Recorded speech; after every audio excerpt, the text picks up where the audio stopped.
Good morning. Thanks for watching. My sobriety count to date is 3 months, 2 weeks, and almost 6 days. It's like 5 hours, or 5 days and 23 hours.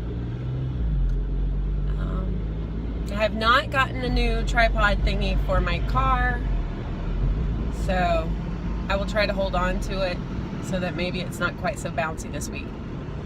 I was trying to think about what my tip this week would be. Believe it or not, I put a lot of thought into this. And earlier this week, or actually this weekend on Saturday, at one point, I went to a store that I don't go to a whole lot. I was grabbing some groceries, just a couple things, because one of my teenage boys was in the house, which means there's never enough food. So I ran down to the store near my neighborhood, which is a store I actually really hate. This store also had a lot of triggers for me there, and I've already done an episode about triggers. The triggers in this store, what it really did was make my addiction voice pipe up. One thing about alcohol, drugs, and I'm assuming food addictions, maybe all addictions. One thing that addictions have in common, I think, is that they lie to you in your own voice. So where you might believe it's your own thoughts, it's not. It's the addiction talking. So as I'm at the store, jetting around, I had a couple things to get.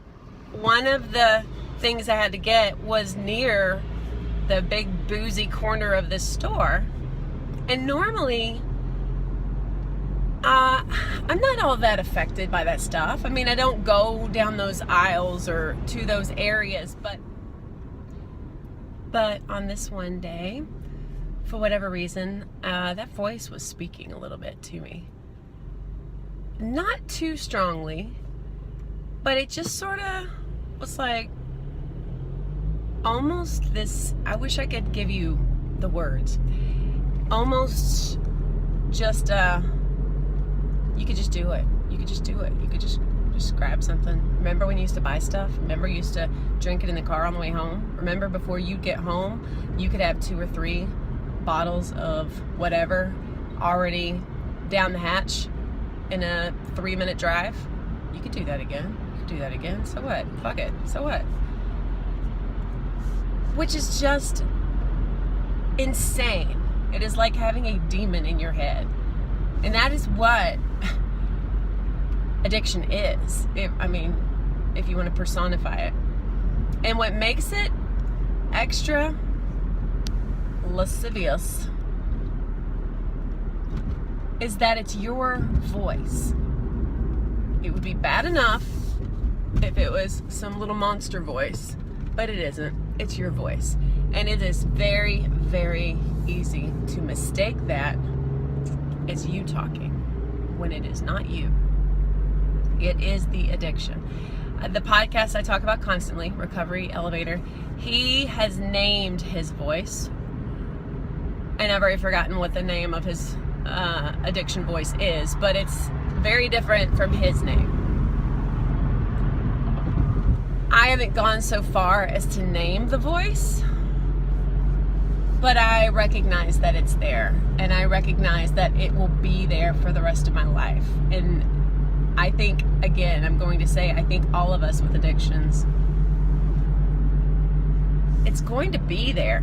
But the trick is not getting confused into thinking it's you and your thoughts, and you know what? Just because a thought comes into your mind doesn't mean you have to act on it. In the old days, there was a time 10 years ago where I was addicted to a man, and if he came into my mind, I knew I would see him that day. And it was unhealthy, it was bad, it was an addiction. And I remember feeling like I was almost powerless. Once the thought came into my head, I had to make it happen. It had to manifest. And now I'm older and wiser, I hope. And now I know just because you think it doesn't mean you got to do it. Just because it comes into your mind doesn't mean it has to manifest. I bought, I like bumper stickers. I think I've told you before. I have a collection of bumper stickers that I don't even take the backing off of them and stick them anywhere. I just have them posted around. And one of them is, don't believe everything you think. Here's the thing. Once you give in to the voice of addiction, once you actually let it win, if you're like most people, you will then spend the next hours, days, months, maybe years, beating yourself up about it and letting it be your gateway to spiraling into another bender. A bender of Twinkies, a bender of booze, a bender of whatever you're addicted to. So if you do give in, even then, I would say don't allow that to then be the catalyst to completely destroying yourself again. But the best thing to do is to avoid the give in and to just remember, when those thoughts crop up, try to disassociate yourself away from those thoughts. That is your addiction. Oh, you clever little monster addiction. You are speaking, you're making me think these are my thoughts. These are not your thoughts. These are the thoughts that are disease. These are disease thoughts, and they are trying to pull you back down. If you do get pulled back down, I think, again, recognizing what has happened, that you are fallible, that you are human, and that you really are trying your best, and picking yourself back up. I'm a little worried about my ability to pick myself back up. So just from my track record, when I fall so hard, it's not even cute. So I'm trying really hard not to fall. I went back and rewatched the video I did from a couple weeks ago where I had the beer in my hand and was in the process of opening it, and would have if it hadn't been covered in a disgusting mess from the fridge. And I was so close. I was there. I was so there, and that's terrifying. So I'm trying not to flirt with it quite so dangerously like I did.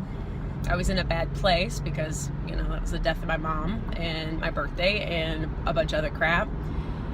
But still. Okay, this is waxing long, so I will leave it there. My tip is to